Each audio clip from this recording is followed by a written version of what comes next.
Hello. कक्षा 10वीं विषय विज्ञान अध्याय 2 अम्ल, क्षार और लवण। इसका टॉपिक एक बहुत महत्वपूर्ण टॉपिक होता है पीएच स्केल। ये आपकी एनसीईआरटी की जो बुक है उसके अंदर पेज नंबर, हिंदी मीडियम के अंदर ये पेज नंबर 27 के ऊपर इसका टॉपिक दे रखा है। उस टॉपिक को वहाँ पर लिख रखा है कि अम्ल और क्षारक के विलयन कितने प्रबल होते हैं, उससे संबंधित है ये कि अम्ल और क्षार की प्रबलता से संबंधित ये टॉपिक है। अब पीएच स्केल की खोज जो है ये सोरेनसन नाम के साइंटिस्ट ने की है।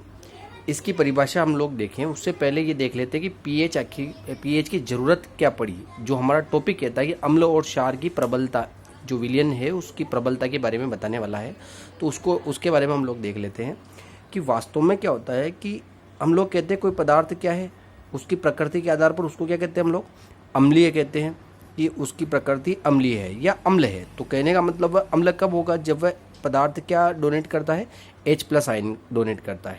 जब हम किसी पदार्थ दूसरे प्रकार के पदार्थ की अगर तुलना कर रहे हैं उसकी प्रकृति के आधार पर, OH डोनेट करने के आधार पर, तो उस पदार्थ को हम लोग कहते हैं कि वह पदार्थ क्या है, जलीय विलयन के अंदर अगर OH डोनेट करता है, प्रदान करता है, तो उसको हम लोग क्षार कहते हैं। लेकिन वास्तव में क्या होता है कि जो अम्ल होते हैं या जो क्षार होते हैं ये भी दो प्रकार के होते हैं। एक तो होते हैं प्रबल अम्ल और एक होते हैं दुर्बल अम्ल। उसी प्रकार से यहाँ पर जो क्षार होते हैं वो भी इसी प्रकार के रहेंगे, एक तो रहेंगे प्रबल और एक रहते हैं दुर्बल। कहने का मतलब इनकी भी आपस में सामर्थ्य होती है, शक्ति होती है, कम या ज़्यादा। अब ये कम या ज़्यादा किस आधार पर है, तो आधार मात्र एक है, आयनन के आधार पर। इनका जो आधार है वो आधार होता है आयनन के आधार, मतलब आयन्स बनते हैं। उन आयन के बनने की मात्रा के आधार पर, आयनन की मात्रा के आधार पर इसका जो है प्रबल या दुर्बल के रूप में दो प्रकार से इसका वर्गीकरण कर रखा है। तो प्रबल का मतलब होता है जिनका आयनन जो रहता है, जिन अम्लों का आयनन पूर्णतः हो जाता है, लगभग पूर्णतः हो जाता है, इन पदार्थों को हम लोग कहेंगे, जो अम्ल हो जाती है उनको हम लोग कहेंगे प्रबल अम्ल। बहुत सारे इसके उदाहरण हैं, मैं यहाँ पर एक उदाहरण लिख रहा हूँ। यहाँ पर HCl एक प्रबल अम्ल का उदाहरण होता है। H2SO4 भी होता है, HNO3 भी होता है। यहाँ पर H2SO4 भी आप लोग लिख सकते हैं, सल्फ्यूरिक अम्ल। तो HCl जो है ये प्रबल अम्ल है क्योंकि जल में डालने पर ये पूरी तरह से आयनित हो जाता है। उसी प्रकार से कुछ ऐसे भी पदार्थ होते हैं जिनको जल में डालने पर अपूर्ण आयनित हो पाते हैं। अपूर्ण आयनित का मतलब होता है उनका आयनन पूरा नहीं होता है। तो अपूर्ण आयनित जो होते हैं उनको अपन कहते हैं दुर्बल प्रकार के अम्ल कहते हैं। और उसका उदाहरण, इसके भी बहुत सारे अम्ल इसके उदाहरण होते हैं। कार्बनिक अम्लों में जैसा कि हम लोग मुख्यतः जानते हैं CH3COOH, जिसको हम लोग कहते हैं एसिटिक अम्ल। सिरके के अंदर भी ये पाया जाता है। तो एसिटिक अम्ल जो रहता है ये क्या है, एक प्रकार से दुर्बल अम्ल है, इसका आयनन पूरी तरह से नहीं होता है। इसी प्रकार से प्रबल क्षार का भी परिभाषा वही है, जिसका आयनन या क्या होता है, पूर्णतः अगर हो जाता है तो वह क्या होगा, प्रबल क्षार होगा। प्रबल क्षार के उदाहरण में जिससे आ जाएगा, एक नॉर्मल हम लोग बार बार क्षार का जब भी नाम लेते हैं तो हमारे पास में एक उदाहरण आता है सोडियम हाइड्रोक्साइड। तो सोडियम हाइड्रोक्साइड इसका उदाहरण हो जाएगा। और पोटेशियम हाइड्रोक्साइड भी जो है ये क्या रहेगा, प्रबल क्षार रहेगा। उसी प्रकार से दुर्बल जो क्षार रहते हैं, जिसके अंदर अमोनियम हाइड्रोक्साइड NH4OH जो रहता है ये दुर्बल क्षार रहता है। उसी प्रकार से कैल्शियम हाइड्रोक्साइड CaOH2, इसको कैल्शियम हाइड्रोक्साइड कहते हैं। तो ये क्या है, दुर्बल क्षार के उदाहरण है। इसका मतलब इसका आयनन पूरी तरह से नहीं हुआ है। तो इनकी आयनन की मात्रा कम होने की वजह से या ज़्यादा होने की वजह से इनकी सामर्थ्य जो है वो कम या ज़्यादा है।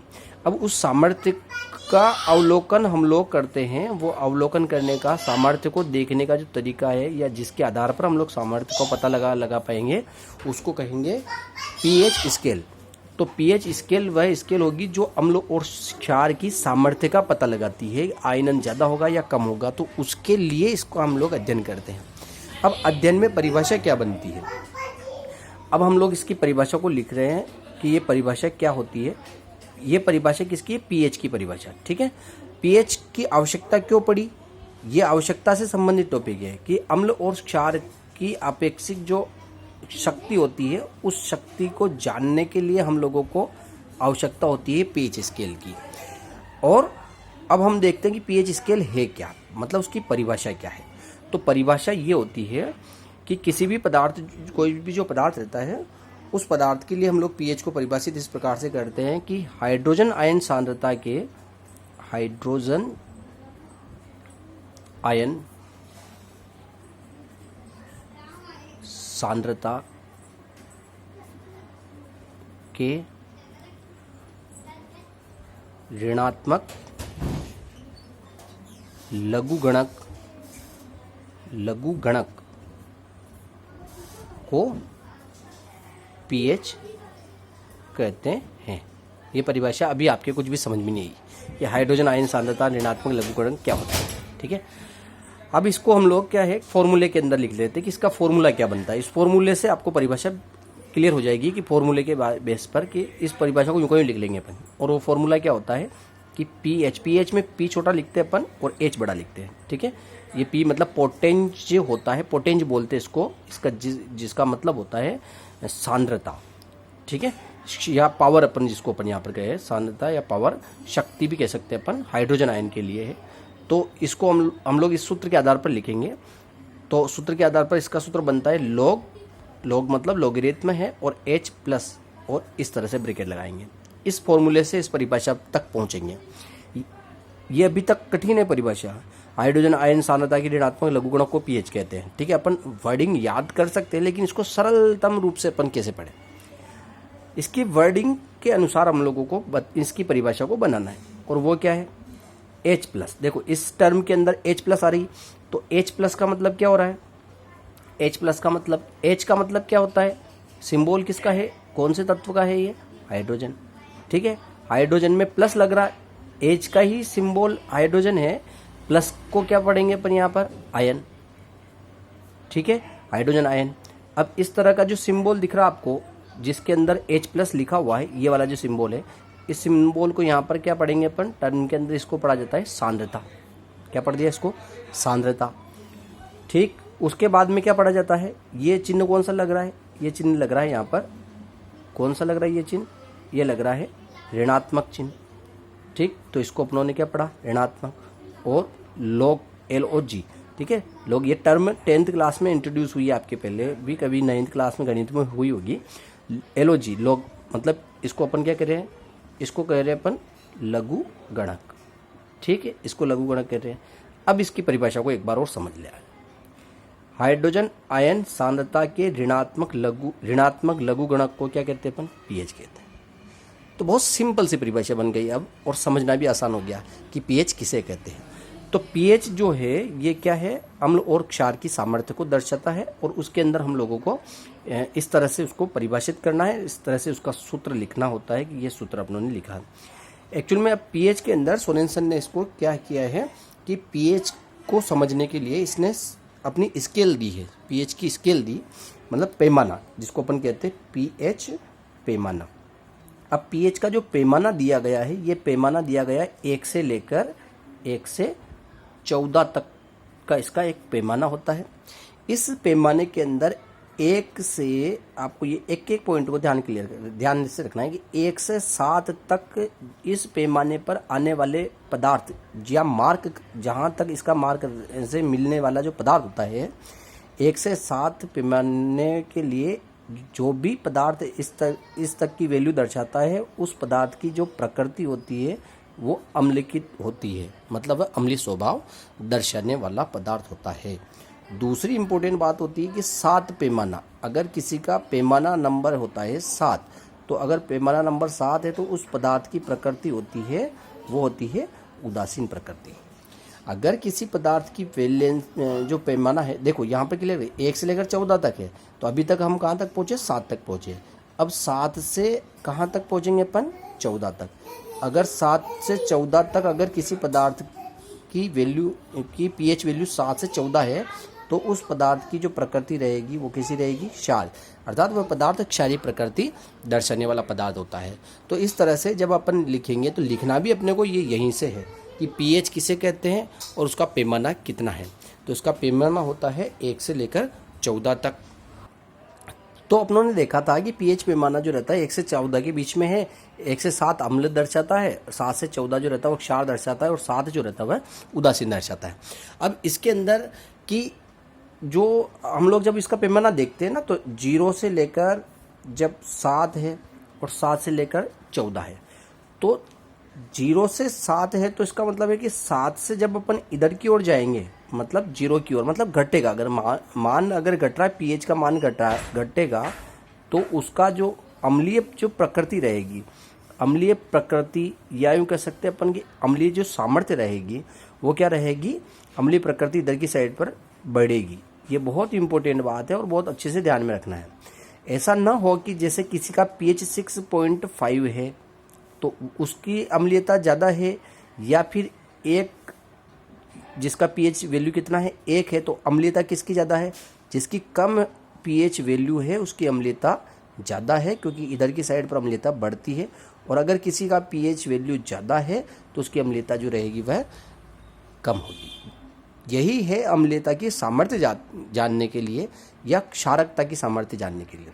अब हम लोग देखिए 7 पर तो वैल्यू क्या हो गई, उदासीन हो गई। 7 से जब हम 14 की ओर चलते हैं तो इधर की साइड पर क्या होगा कि जो क्षार होगा, उस क्षार की प्रकृति के बारे में बात करें अपन, तो क्षार की जो प्रकृति रहती है ये प्रकृति इधर से इधर की ओर जाने पर क्या होएगी, इधर से इधर की ओर जाने पर इसका सामर्थ्य जो रहेगी वह बढ़ेगी।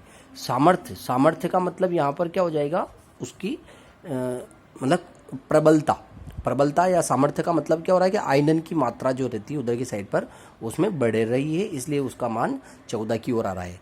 कहने का मतलब हम लोग यूँ समझे कि अगर किसी पदार्थ का पीएच वैल्यू 7.2 है, जैसा कि रक्त का पीएच है, तो रक्त का पीएच 7.2 होता है। 7.2 जो रक्त का पीएच है वह उदासीन, हल्के से उदासीन से क्या है, ज़्यादा है, मतलब हल्का सा वह पदार्थ क्या है, क्षारीय है, दुर्बल क्षारीय। इधर से ये मैटर क्या होगा, दुर्बल होगा। और अगर किसी जैसे NaOH जैसा पदार्थ होता है तो NaOH जो पदार्थ रहता है उसकी वैल्यू जो रहती है वह 14 के लगभग रहती है। इसका मतलब वह कैसा हो गया, प्रबल हो गया। और अपने उदाहरण में भी देखा था कि प्रबल क्षार का उदाहरण क्या था, NaOH था। तो प्रबल है मतलब उसकी सामर्थ्य इधर से इधर की ओर जाने पर बढ़ेगी। और कम वैल्यू अगर है 7 के इर्द गिर्द है, 7 से इधर की ओर जाएंगे, 7 है, 8 है, 9 है, 10 है, तो इधर से इधर की ओर जाने पर इसकी वैल्यू क्या होगी, बढ़ेगी। और जब हम लोग अम्ल के अंदर देखेंगे तो 0 की ओर जाने पर इसकी सामर्थ्य जो रहेगी वह बढ़ेगी। तो इस तरह से अम्लों और क्षारों के पैमानों को देखने के लिए यहाँ पर पीएच स्केल का उपयोग किया जाता है। अब हम इसका महत्व देख लेते हैं कि पीएच का महत्व हमारे बुक के अनुसार इसका महत्व क्या दे रखा है। तो पीएच के बहुत सारे महत्व होते हैं वैसे तो, लेकिन यहाँ पर जो कुछ बातें हैं उसके लिए हम लोग देख लेते हैं कि मिट्टी के लिए तो जब हम लोग करते हैं तो खेती के लिए आजकल होता है कि बहुत सारी फसल जो रहती है स्पेशल पीएच पर उसकी ज़्यादा पैदावार हो पाती है, मतलब अम्लीय वो मिट्टी है या क्षारीय है तो उसके आधार पर उसके अंदर पैदावार निर्भरता करती है। तो जैसे कि गाँवों के अंदर हम लोग कहते हैं राखोड़ी खाद डालना, राखोड़ी मतलब उसके अंदर राख जैसा पदार्थ डालना, और राख जो रहती है वो क्षारीयता बढ़ाती है। मतलब बहुत सारी फसलें बोने से क्या होता है, मिट्टी की का पीएच जो रहता है वो घट जाता है। उसका लेवल बराबर करने के लिए फिर हम लोग राखोड़ी खाद उसके अंदर डालते हैं। तो मिट्टी के लिए मतलब हम लोग उसके अंदर क्षारीय पदार्थ डालते हैं। राखोड़ी जो रहता है वो क्षार होता है, उसके अंदर कार्बोनेट्स रहते हैं जो क्षारकता दर्शाते हैं। तो मिट्टी के लिए पीएच का बहुत बड़ा महत्व रहता है, जिससे कि खेत खलिहान में या बहुत सारी ऐसे फसल होते हैं उसके उत्पादन के लिए इसका मिट्टी के लिए पीएच का बहुत बड़ा महत्व होता है। दंत क्षय में हमारे मुंह के का जो पीएच रहता है अप्रोक्सीमेट 5.2 के लगभग रहता है, जो कि अम्लीय प्रकृति दर्शा रहा होता है। तो अम्लीय प्रकृति जब वो दर्शाता है तो हमारे मुंह के अंदर मतलब एक तरह से बहुत सारे एडवर्टाइजमेंट के अंदर भी हम लोग देखते हैं कि दांत के बीच में जो है अन्न के कारण फंस जाते हैं तो वो अम्लीय प्रकृति दर्शाने लगते हैं। या यूँ कह सकते हैं हमारे मुंह का जो लार होती है उस लार का पीएच भी यही रहता है 5.2।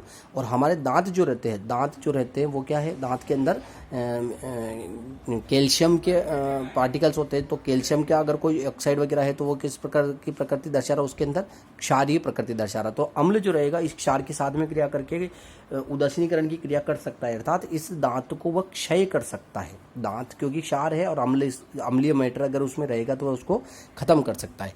इसलिए क्या किया जाता है कि दंत क्षय के लिए भी इसका उपयोग किया जाता है। इसलिए नाइट में सोने से पहले मंजन करने के लिए कहा जाता है, ताकि दांत के बीच में जो पार्टिकल्स रहते हैं अन्न के पार्टिकल वो हट जाएं और हमारे दांत में किसी प्रकार की केविटी न हो। तो दंत क्षय को रोकने के लिए पीएच का बड़ा महत्व रहता है। दवाइयों के अंदर पीएच का बहुत बड़ा उपयोग होता है, क्योंकि जैसे कि अगर हम लोग कहते हैं पेट की जो बीमारी होती है जिसके लिए हम लोग सामान्य भाषा में हम लोग कहते हैं प्रति अम्ल औषधियाँ हम लोग उपयोग में लेते हैं। एंटा एसिड इनको अंग्रेजी में वर्ड दिया जाता है। एंटासिड। तो प्रति अम्ल जो औषधियाँ होती है वो हमारी पेट की अम्लीयता को दूर करने के काम में आने वाली होती है। जैसा कि इसके अंदर एक पदार्थ हम लोग लेंगे सोडियम बाइकार्बोनेट, ठीक है, आगे इसका पूरा एक वर्णन रहेगा। तो ये एंटासिड में काम में आता है। सामान्य तौर पर दवाइयाँ जैसे इनो है या किसी जो है जीरा, जल जीरा है, ऐसे प्रकार के हैं, तो वो दवाइयों के अंदर प्रयोग में आने वाली होती है, जो पीएच के ऊपर डिपेंड करती है। उद्योग पूरे इंडस्ट्री के अंदर जो रहते हैं, उसके जो केमिकल इंडस्ट्रीज होती है उसके अंदर पीएच का बहुत बड़ा महत्व होता है। बहुत सारी रासायनिक अभिक्रिया इस पीएच के ऊपर ही निर्भर करने वाली होती है। तो इस प्रकार से हमारा पीएच से संबंधित टॉपिक जो रहता है ये पूरा होता है। आप लोग इस टॉपिक को अच्छे से बना ले, नोट्स के आधार पर बना ले, अच्छे से तैयारी करें। मैं कुछ यहाँ पर प्रश्न छोड़कर जा रहा हूँ, आप लोग उस प्रश्न को अच्छे से तैयार करें। एक वापस हम लोग देख लें कि अम्ल और क्षार किसको कह रहे हैं, ठीक है, ये परिभाषा आर्हेनियस के अनुसार आप लोग देख लेना।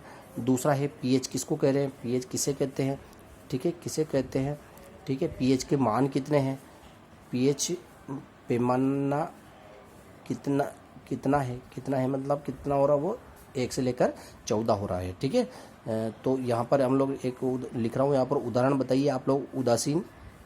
उदासीन पदार्थ का पीएच कितना होता है, उदासीन पदार्थ का पीएच कितना है, उदाहरण बताइए, ठीक है, और इसका उदाहरण आपको बताना है, ठीक है। और अगला प्रश्न मैं बोल रहा हूँ जो लिख लेना आप लोग, ठीक है। और अगला प्रश्न जो मैं इसका लिख रहा हूँ वो ये होता है कि पीएच का महत्व लिखिए, पीएच का महत्व लिखिए। बहुत महत्वपूर्ण प्रश्न भी बनता है और बहुत सरल तरीके से आपको समझाया गया है। तो आप इसको अच्छे से तैयारी करें और चैनल को सब्सक्राइब करें ताकि अगला जो वीडियो बनेगा उस वीडियो को आप लोग जल्दी से एक्सेप्ट कर सकें। सब्सक्राइब जरूर करें।